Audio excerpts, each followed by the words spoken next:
आणि आता पाहूयात महाफास्ट 50 बातम्या।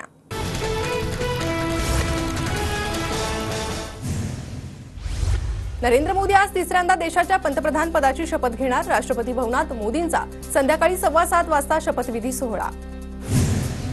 राष्ट्रपती भवनकडून नरेंद्र मोदींच्या शपथविधीची तयारी सुरू। नरेंद्र मोदी आज तिसऱ्यांदा पंतप्रधान पदाची शपथ घेणार। राष्ट्रपती भवनाकडून शपथविधीच्या तयारीचा व्हिडिओ जारी। दिल्लीत आज आणि उद्यासाठी कलम 144 लागू। राष्ट्रपती भवन परिसरात अर्धसैन्य दलाच्या 5 कंपनी तैनात, तर एनएसजी कमांडो, ड्रोन आणि स्नायपर देखील सज्ज। मोदी सरकारच्या मंत्रिमंडळात 18 खासदार मंत्रिपदाची शपथ घेणार। गडकरी, नारायण राणे, पियुष गोयल आज शपथ घेण्याची शक्यता, तर शिंदे गटाकडून 1 जण, अजितदादा गटाकडून प्रफुल्ल पटेल शपथ घेण्याची शक्यता। गृह, अर्थ, संरक्षण, परराष्ट्र आणि शिक्षण ही खाती भाजपकडेच राहणार। एनडीएतील प्रत्येक मित्रपक्षाला मंत्रिमंडळात स्थान मिळणार, सूत्रांची माहिती।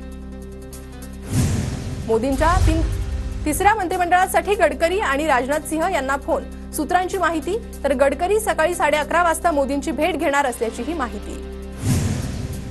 तेलुगू देसम पक्षाचे 2 खासदार आज मंत्रिपदाची शपथ घेणार। राम मोहन नायडू आणि चंद्रशेखर पेमसाणींचं नाव मंत्रिपदासाठी निश्चित, सूत्रांची माहिती।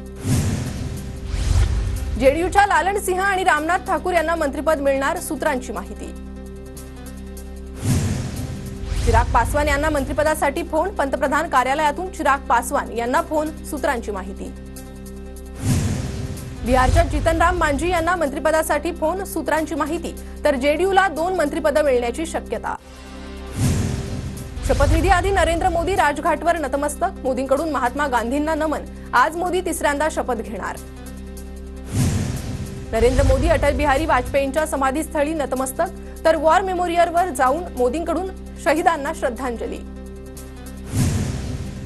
एनडीएच्या नावाने कुबड्या घेऊन सरकार स्थापनेची मोदींवर वेळ आली। भारतात लोकशाही मारणाऱ्यांचा माज शेवटी उतरवला जातोच। सामनाच्या रोखठोकमधून मोदींसह भाजपवर निशाणा। दादरच्या शिवसेना भवन परिसरात भाजपची बॅनरबाजी। मोदी ओरिजिनल ब्रँड असा बॅनरवर उल्लेख। शिवसेना भवनाबाहेरील बॅनरमधून ठाकरे गटाला डिवचण्याचा प्रयत्न।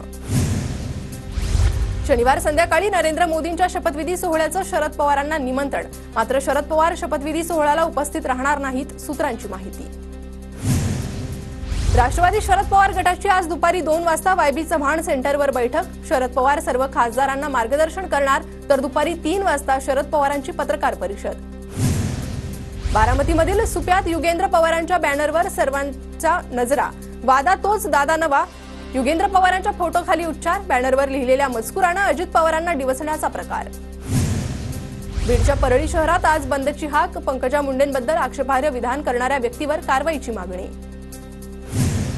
बुलढाण्याच्या बिबीत पंकजा मुंडेंविषयी आक्षेपार्ह पोस्ट ठेवल्याचे पडसाद। घटनेचा निषेध नोंदवत आज बंदची हाक। मनोज जरांगेंच्या उपोषणाचा आज दुसरा दिवस। सगळे सोयरेच्या अंमलबजावणीसाठी जरांगेंचं उपोषण। पुण्यात काल झालेल्या पावसामुळे शहरात विविध भागात पाणी साचलं। स्टेशन परिसरातील भुयारी मार्गात अजूनही पाणी साचलं। शहरातील अनेक भागात वीज पुरवठा खंडित। पुण्याच्या अप्पर ओटा परिसरात मुसळधार पावसामुळे झाड पडून एकाचा मृत्यू। लोहगाव भागात पाण्यात अडकलेल्या 3 व्यक्तींची जवानांकडून सुटका। पुण्यात कालच्या मुसळधार पावसानं विमानतळावर पाणी साचलं। काही तासांच्या पावसानं पुणेकरांची दाणादाण।